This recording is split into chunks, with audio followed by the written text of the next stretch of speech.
हे नाथ, हे मेरे नाथ, मैं आपको भूलूं नहीं।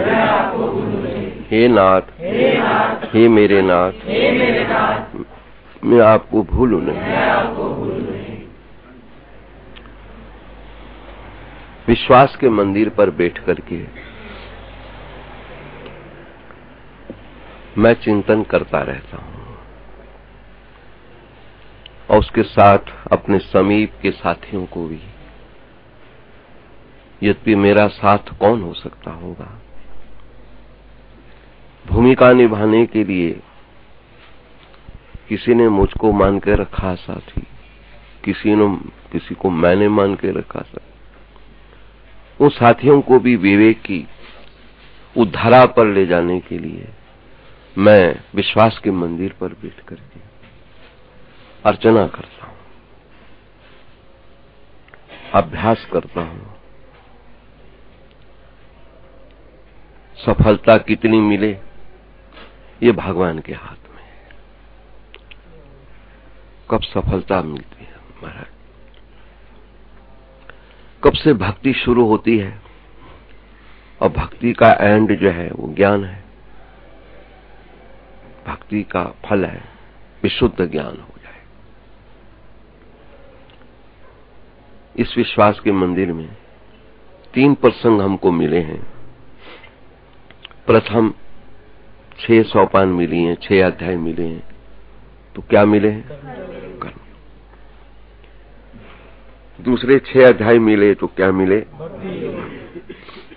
पहला कार्यक्रम होता आरंभ कर्म से। क्यों? कर्मानुबंधिनी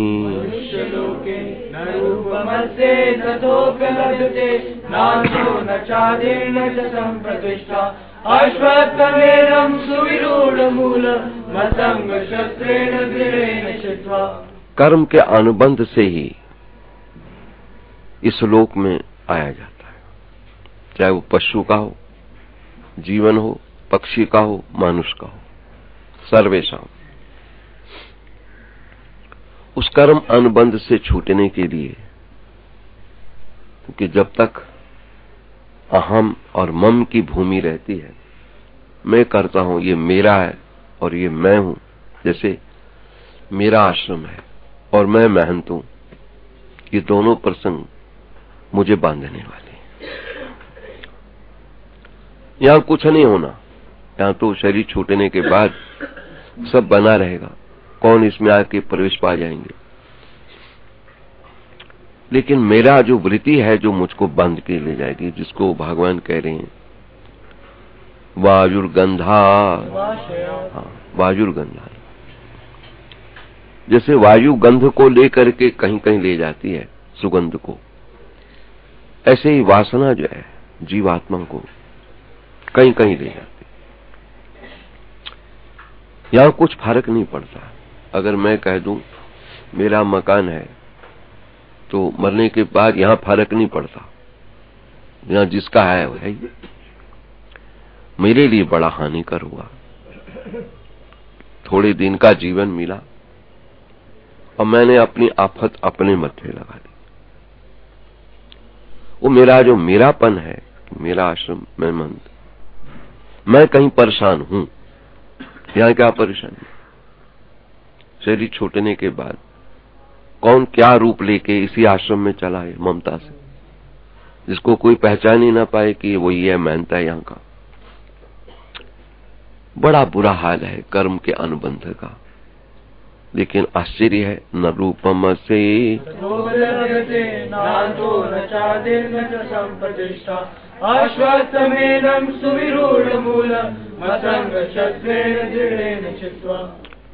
उसका कोई रूप शक्ल भी नहीं दिखाई देती। कर्म की गति की किसने क्या शक्ल देखी है? काला है, गोरा है, कुछ नहीं। उसका रूप भी नहीं दिखाई देता। रूपस्य तथोपलभ्यते, इसका अंत भी नहीं, आदि भी नहीं। कर्म जो है उसका कोई अंत, आदि और अंत नहीं है। मेरा कर्म किया हुआ इसी जीवन में समाप्त हो जाए, ये भी नहीं है। कर्म ऐसा कर रखा है कि जीवन उतना नहीं है,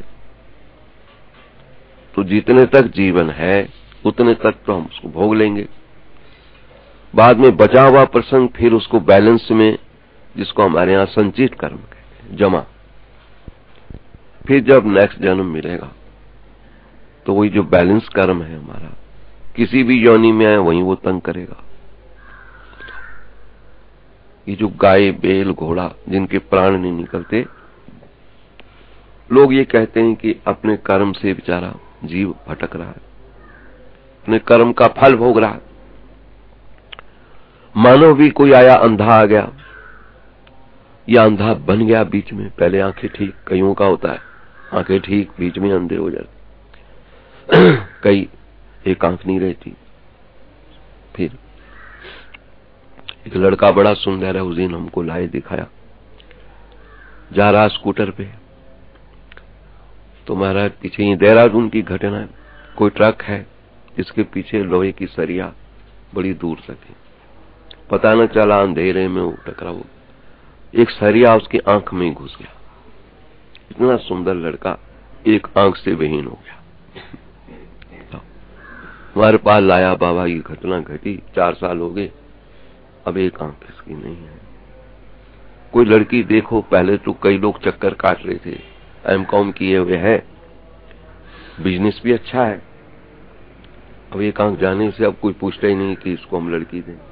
आपके यहां कोई ऐसा प्रसंग जुड़े, इसमें आंख दूसरी तो लगा दी है, पता तो नहीं चल रहा, लेकिन फिर भी प्रचार में तो है कि एक आंख नहीं। वारे संसार, दिखाया तुमने बहुत कुछ हमको, लेकिन रियलिटी क्या है? हमारा अहंकार तो आकाश को छूने वाला बना, लेकिन अधिकार में हमको पता ही नहीं, अधिकार एक तिनके का नहीं हमको। इसलिए संत मत हमको कहता है, जीवन जीते बड़ी सावधानी का प्रयोग करो। अभी तो नाव समुद्र में, क्या जाने क्या हो, जीवन के अंतिम क्षण तक भी पता नहीं कौन सा कर्म आ टपके हमको, कि सेठ से फिर हेठ करके हमको फिर हाथ फैलाने वाला बना दे। जीवन में कौन सा कर्म आ टपके कि हमारी आंखें ही ले ले। श्री कृष्ण ने इसी विश्वास के मंदिर से ध्वनि लगाकर हमको कहा, गहना कर्मणो गति, कर्म की गति बड़ी सूक्ष्म है, सावधान हो जाओ, किसी पर हंसो नहीं, किसी को देख करके कठोरता मत लाओ, क्या पता तुमको भी कभी ये दिन देखने पड़े। क्यों? दिवस सब होत न एक समान, दिवस सब होत न एक समान। कभी जीवन में एक सी परिस्थिति बनी रहे, ये कभी संभव है ही नहीं। डाउन और अप की भूमि लगी रही। कल हमने अपने प्रधान जी रमेश और मंत्री संजीव, इनकी साक्षी में कई दिन से चलने वाला प्रसंग किस तरीके से इनका मेल हो जाए, एक लड़की का फैसला किया। उसमें मैंने दोनों पक्षों से कहा, देखो विवाह के समय में दोनों पक्षों ने खुशी मनाई। क्या ये दिन देखने के लिए मनाई कि तलाक कर दिया जाए? हमारी यज्ञशाला में हुआ काम, मेरे के भी जीवन में नहीं था कि ऐसा दिन मुझे भी देखना पड़ेगा कि इनका बिछोह कराऊंगा मैं। लेकिन नई कथा है, उधो कर्मन की गति न्यायी, उधो कर्मन की गति न्यायी। कर्म की गति बड़ी ना जाने, लड़का लड़की के आपस में बने नहीं, विचार संग्राम हुआ, कोशिश बहुत करी, कई बैठकें बैठी किस तरीके इनका मिलन, लेकिन लड़की ने कहा अब तो हमको जाने ही नहीं। जयपुर की लड़की है, लड़की बहुत अच्छी है, ब्राह्मण कन्या है वो, बताओ, और ये क्षत्रिय वंश के है। चलो ठीक, फैसला हमारे पे पड़ा हुआ। लड़की वाले कहते हमको कुछ नहीं देना, इन्होंने जो हमारा हमको दे दें, इनका ये ले लें, बस छुट्टी। चाहे तो कोर्ट से डिग्री कर दें, कुछ भी कर दें, लेकिन नहीं बाबा, हम सामर्थ्य नहीं रखते हैं, हमारे पास इतनी ताकत नहीं कि हम कोर्ट में लड़ पाएंगे। कौन बार बार आए जाए, जयपुर से आते हैं 2-3 हजार खर्च हो जाता है। दशा देखी तो बीच में हम थे, हमने कहा चलो करो फैसला। वकील साहब अपने एलडी भाटिया थे, सब कागज तैयार हुए।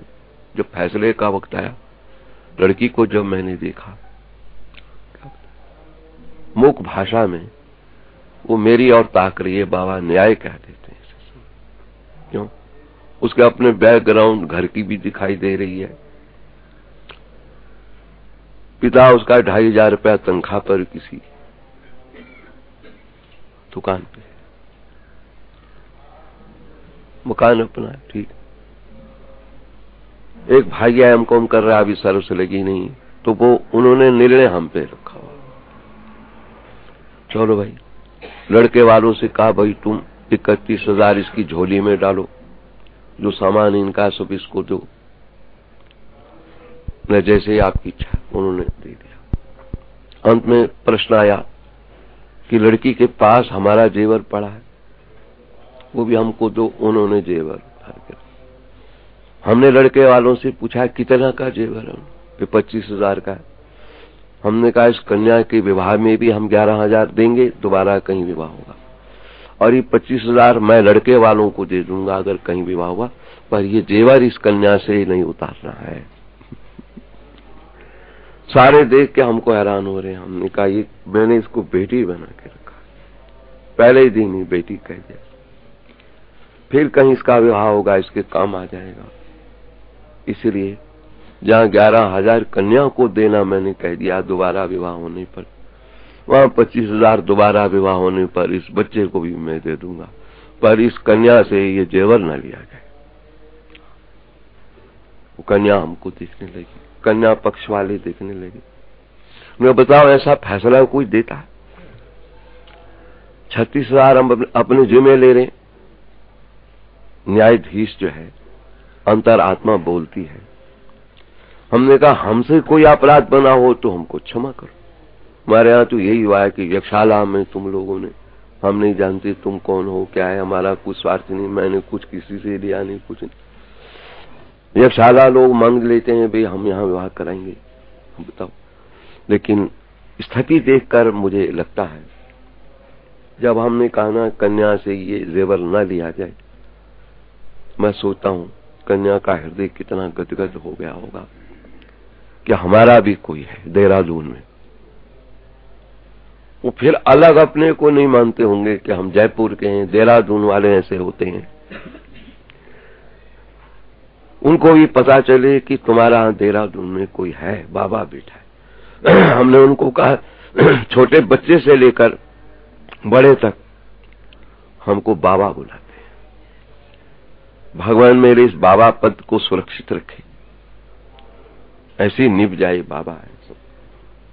और मैं इन सबको बच्चे देखते हुए अपना आनंद लूं, मेरे सब बच्चे हैं। बस मुझे नाज हो कि मेरे बहुत सारे बाल बच्चे हैं, इतना बड़ा परिवार मेरा है।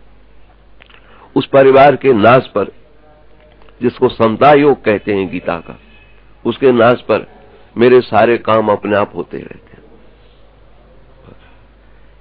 किसी का एक कमाने वाला हो, मुझे नाज है मेरे बहुत सारे कमाने वाले हैं। एक नहीं करेगा दूसरा बच्चा आ जाता, वो नहीं करता तीसरा बच्चा आ जाता, काम सारे हमारे चल ही रहे। तो विश्वास के मंदिर पर बैठ करके हमको यही सीखना है कि थोड़े दिन का जीवन है, हाँ, कुछ करके जाओ यहाँ। बस तुम्हारी स्मृति पटल पर स्मृति बनी रहे और भगवान इससे खुश हो, अच्छी स्मृति बनी रहे, भगवान इससे खुश हो। कोई याद करता रहे अमुक ऐसा था, तो कोई भी ऐसा कर्म होगा, वो भी तुम्हारी स्मृति पर यदि अच्छाई की घोषणा हो रही होगी तो भगवान भी प्रसन्न हो जाएंगे। चलो ठीक है। करो।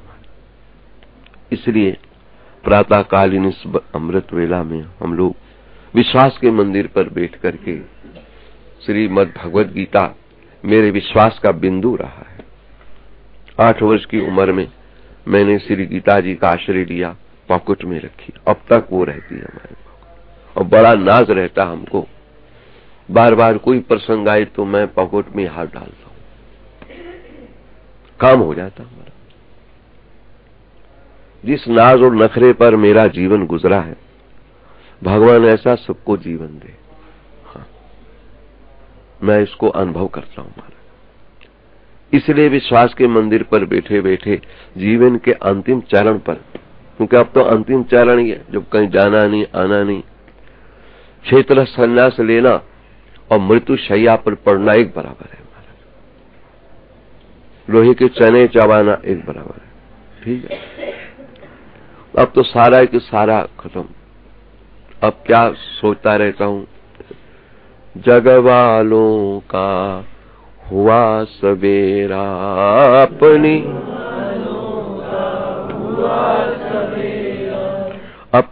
सांझ भई,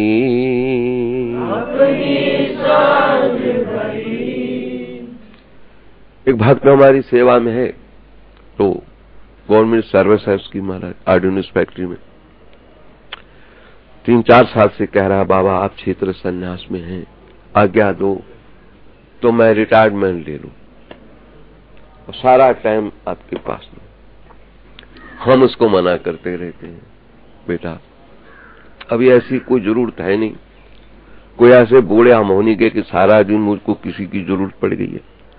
अभी सारा काम अपने आप कर रहे हैं, आसन फासन सब हो रहे हैं, सब चुस्ती, भगवान ऐसा जीवन बना के रखे, किसी की क्या जरूरत है कि सारा दिन हमारी सेवा में बैठा रहे। तो अपना जा, शादी उसने करी नहीं, बाबा की सेवा में रहूंगा, तब से लेकर वो 40 साल से हमारी सेवा में ही। अब बार बार कहता बाबा आज्ञा दो, रिटायरमेंट ले लें, 7-8 लाख रुपया भी मिल जाएगा, पेंशन भी 7,000 की पड़ जाएगी, हमको करना क्या है, वो भी आपके लिए रखना, हमने क्या करना। और हम उसको मना करते हैं, नहीं बेटा अभी ऐसी कोई जरूरत नहीं है हमको, तुम अपने लगे हो काम। क्यों? गीता जी का कर्म योग है हमारा। भगवान सबसे पहले कर्म योग की बात करते हैं।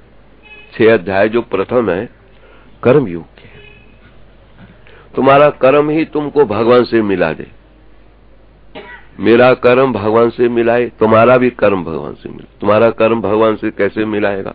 खूब कमाओ, खूब लाभ हो और उसको अपना ना मानो, वो कर्म तुम्हारा भगवान से मिला दे। तुम्हारी वही भक्ति जो हम यहाँ बैठे कोने में कर रहे हैं, वही भक्ति तुम्हारी कर्म योग में हो जाएगी। तुम कर्मयोगी बनो, क्योंकि सबका काम बंद कमरे में बंद होने का नहीं है। कर्म कमरे में बंद होके सारे भजन करने ये नहीं है। किसी पर भगवान की कृपा हो तो भजन हो, सारे गुफा में बैठ के भजन कर रहे हैं, कोई जरूरी नहीं। किसी पर कृपा होगी तो भजन होगा। तुम लोग कर्मयोगी ठीक हो, कमाओ, खूब कमाओ, लेकिन खुदा के मार्ग में लुटाओ। जितनी आवश्यकता हो तुम पाओ, बाकी खुदा के मार्ग में लुटाओ। इसका नाम है कर्म योग। योगस्था कुरु कर्माणि,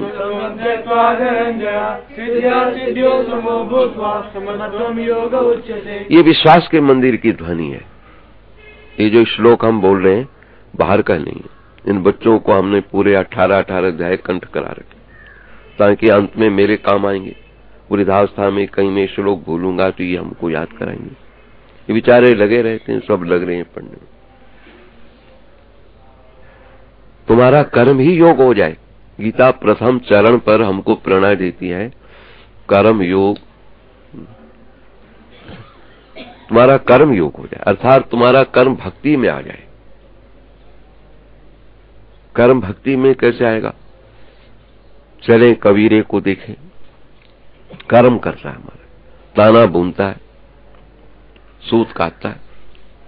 एक बार पूरा थान तैयार हो गया तो निकला घर से, मानो भगवान ही मिल गए। ग्राहक भगवान ही ग्राहक बन के आता है। पूरा थान की बिक्री कर ली, 3 रुपए का थान बिक गया, उसमें 3 रुपए बहुत बड़ी चीज थी। लोई को पता चला आज पूरा थान जाते ही बिक गया, बड़ी खुश हो रही, बड़ा पैसा मिल गया, जमा करेंगे। कहता है क्या जमा करेंगे? पता है क्या करूंगा इसका, क्या करेंगे? 1 रुपए की तो रुई लाऊंगा, फिर काटूंगा, अर्थात कर्म योगी। 1 रुपए का नून मिर्च लाऊंगा, चून लाऊंगा घर के लिए खाना पीना। 1 रुपया संत सेवा में लगाऊंगा, क्योंकि संत सेवा का भाव कबीरे के अंदर बहुत था। 3 भागों में मैंने ये अपनी कमाई बांटनी है, 3 भाग। 1 भाग कर्म करने के लिए फिर रखना है। हाँ, कारण वृक्ष खड़ा रहे, फल लगते रहे, लोग खाते रहे, और पेड़ ही कट जाए, फल कहां से आएंगे? मैं कई निकट के भक्तों को बार बार पूछता हूं, अपना मूल सुरक्षित रखो। तो हमको कहते हैं बाबा मूल की फिक्र मत करो, हमारा मूल सुरक्षित है। पेड़ ठीक लगा रहे महाराज, फल लगते रहे, खाते रहे लोग। क्यों? वृक्ष न कबहू फल भक्षहीं, पेड़ रहना चाहिए। अर्थात सभी भक्तों को हम कहते रहते हैं मूल सुरक्षित रखो, अपना मूल निश्चित कर लो। 1 लाख, 2 लाख, 5 लाख, 10 लाख, 20 लाख, किससे पेट भरता है तुम्हारा? उसके बाद भगवान से को, भगवान इससे ऊपर खूब दे, तू तेरी सेवा में लगाता जाऊंगा। मुझे करना क्या है? मानव जीवन कितने दिन का हमको मिला। इसलिए कई निकट के भक्त जो खूब बावरे होकर खर्चे करते रहते हैं हमारे पर, उनको बार बार आवाज लगाता हूं, अपना मूल सुरक्षित रखना भैया। तुम्हारा पेड़ सुरक्षित होगा तो तुम्हारी बचत, प्रॉफिट जो होगी वो फलों के रूप में ठाकुर के काम आती रहे। अपना मूल सुरक्षित रखो बस। तो आज कबीरा भी कर्म योगी है, मूल सुरक्षित रख रहा है। 1 रुपए का रुई लाऊंगा, लाता ही 1 रुपए की रुई था, और उससे छूत काटूंगा, मानो मूल सुरक्षित करूंगा। 1 रुपया खाने पीने के लिए रख लूंगा, यहाँ पर सामान फेंक देंगे। 1 रुपए का माल ही इतना आ जाता था, वो जमाना था हमारा।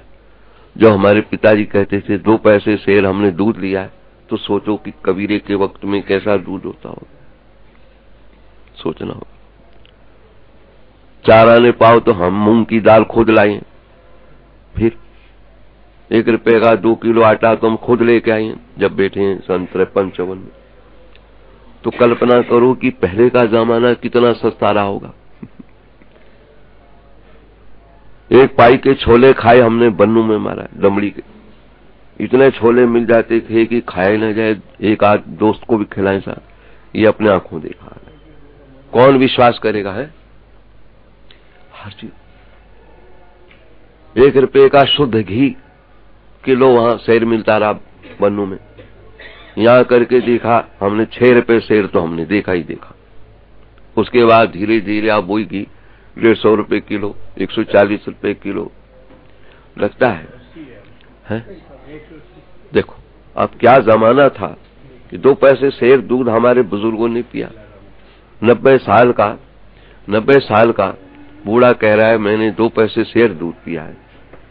90 साल पहले का जो जमाना रहा है, संसार रहा है, वो कैसा रहा है? ये जो उसमें किसी को तृप्ति नहीं मिली है, अब तो किसी को तृप्ति आ ही नहीं सकती। तृप्ति नहीं। ये सारे प्रसंग सुन सुन के लगता है अनेक स्वप्ने हम देखते रहे, और अब जो दिख रहा है ये भी स्वप्न है। इसलिए हे नाथ, हे मेरे नाथ, मैं आपको भूलूं नहीं, ऐसा चिंतन लगाएं। किसको ना भूले? जिन्होंने माता के गर्भ में मेरी रक्षा कर दी। बाहर आया, मुझे दूध का प्रबंध करा दिया। दांत नहीं है तो दूध पिलाएंगे इसको, बताओ। जिसके दांत चले जाएं तो लिक्विड ही ज्यादा उसको अच्छा लगता है। अब हमारे नाइट्रिक एसिड ने हमारे दांत डिस्टर्ब कर रखे हैं 2 साल से 2.5 साल से, तो मुझे लिक्विड ही अच्छा लगता है। पहले मैं सैलेड वैसे ही नहीं खाता था, अब लिक्विड ही। बताओ, फल लेंगे तो लिक्विड, डर रहता है दांत झड़ी न जाए। बताओ, कुछ भी लेंगे भाई लिक्विड लाओ हमको, पतला पतला सा हो, नरम सा, बूढ़ों जैसा खाना खा रहे हैं, बताओ क्या बताओ क्या हो जाए। देखते ही देखते सारा प्रसंग देखते ही देखते अपने आप छूटने लगता है। आश्चर्य है कि संसार छूट रहा होता है, हम नहीं छोड़ते उसको। परेशानी तो यही आ रही है ना हमको, ये सब छूट रहा है हमसे और हम नहीं छोड़ना चाह रहे इसको। इससे ज्यादा क्या परेशानी। छूट रहा है एक एक क्षण में, हमसे सब छूट रहे। जहां मैं बैठा हूं एक एक क्षण में हमसे छूट रहा है। मैं इससे दूर जा रहा हूं, ये मेरे से दूर जा रहा है, लेकिन इन्हीं क्षणों में एक क्षण पड़ा है जिसकी कल्पना नहीं थी कि इतनी दूरी हो जाएगी। जिसका शरीर छूटा है किसी भी योनि में, क्या वो कल्पना कर सकता था कि मैं जिस कोठी में रहता था वो इतनी दूर हो जाएगी कि दर्शन भी नहीं कर पाऊंगा, और यदि दरवाजे पे जाऊंगा तो डंडे खा करके मुझे भगाएंगे। बड़ा आश्चर्य है।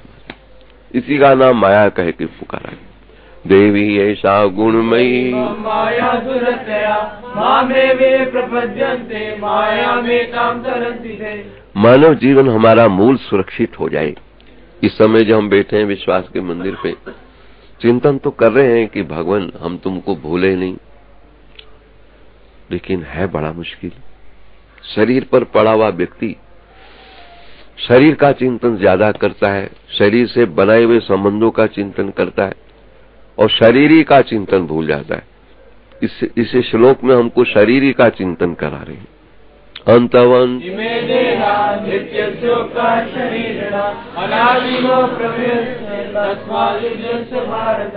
जिसका चिंतन हम कर रहे हैं तो उसका तो अंतवंत, आद और अंत है।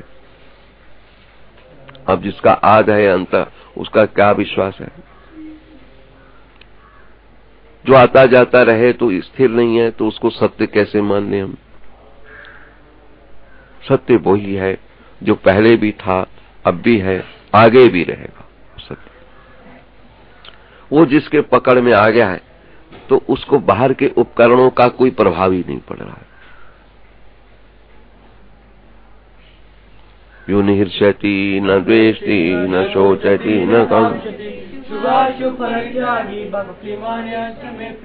ये कानून, ये प्रसंग उसी कोई शोभा देता है, उसी कोई उपयुक्त रूप से उपलब्ध होता होगा जिनके भीतर उस सत्य का अनुभव हो गया है। दुख आए तो सोचता है ये सत्य है ही नहीं, सुख आए तो सोचता है सत्य है ही नहीं। ये बाहर की जितनी हवाएं हैं वो जैसे चट्टान से टकरा करके भाग जाती हैं, ऐसे उस सत्य के सामने ये सारा का सारा प्रसंग कुछ नहीं लगता है हमारा। तब तक कुछ महत्व लगता है इसका, जब तक सत्य तत्व परमात्मा का अनुभव न हो जाए, नहीं तो उसके बाद इसका क्या महत्व है। इसलिए निरंतर हम चिंतन करें। आदि गुरु शंकराचार्य जी हमको सुझाव दे रहे थे, आहार निशंकिं परिचिंतनीयम, संसार मिथ्या शिव तत्वनिष्ठम, आहार निशम। दिन रात चिंतनीय क्या है बताओ। हम जो चिंतन करते हैं वो चिंता होती है हमारा, वो चिता की तरह हमको जलाती है। और चिंतनीय श्री हरि जो आरंभ से लेकर अंत समय तक आदि अंत जो राखन हार, तिस्यो प्रीत न करे गमा। जो हमको आदि में भी रखता है, जन्म होता है वही रखता है हमारा, और बाद में भी कोई संभालने वाला नहीं होता। काल भगवान आकर के संभाल के ले जाता। ये निश्चित है, काल भी अनिवार्य है जीवन में। भगवान का एक दूसरा रूप है काल। पहले भी अनिवार्य था जो पेट में हमारा, वो भी काल था। अंत में भी काल ही हमारा गले लगाने वाला होता है। कुछ नहीं विश्वास होता है तो काल को ही भगवान मान लो, मृत्यु को ही भगवान मान लो। मृत्यु तो सत्य है ना हमारा, और कुछ तुमको सत्य लगे न लगे तो मृत्यु से तो कोई मुकर नहीं सकता है। मृत्यु तो सत्य है ही। तो मृत्यु को ही भगवान माना जाए। कहीं कहीं वेदों में काल को भगवान मान लिया गया, काल ही भगवान मान लो। क्यों? क्योंकि वो सत्य वही है। अगर कोई सत्य तुमको नहीं लग रहा है तो काल तो सत्य है ही मान। क्या हजारों वर्ष की उम्र मिली, लेकिन अंत में सत्य सत्य है, मृत्यु तो स्वीकार उसको भी करनी पड़ी। देवरा बाबा थे महाराज, जिनकी उम्र कोई 300 साल, कोई 150 साल, अलग अलग रूप से बताए, लेकिन अंत में मृत्यु तो उनको भी स्वीकार करनी ही पड़ी।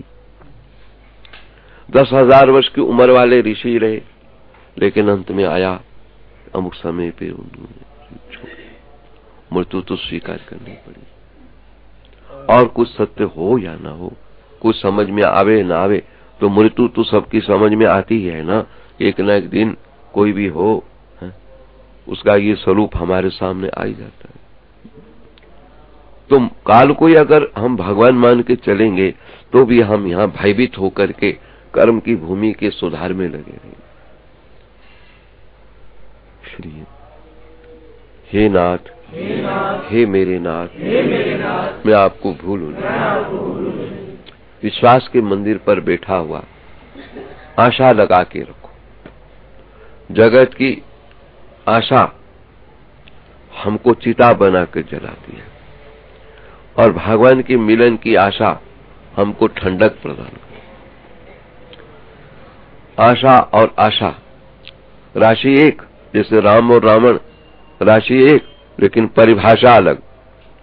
ऐसे जगत की आशा, भगवान के मिलन की आशा राशि एक, भोग की आशा और भगवान की आशा राशि एक, लेकिन परिभाषा विचित्र है। जगत की आशा ने हमको तड़पाया अब तक, और भगवान के मिलन की आशा ने हमको कुछ राहत दी, संत से मिलाया। जिसको भगवान की आकांक्षा हुई तो सबसे पहले संत मिल गया, या जब संत मिला तो भगवान के मिलन की उत्कंठा हुई। दोनों का अन्य आश्रय बना देखा हमारा। ओम गीता शास्त्रमिदं पुण्यम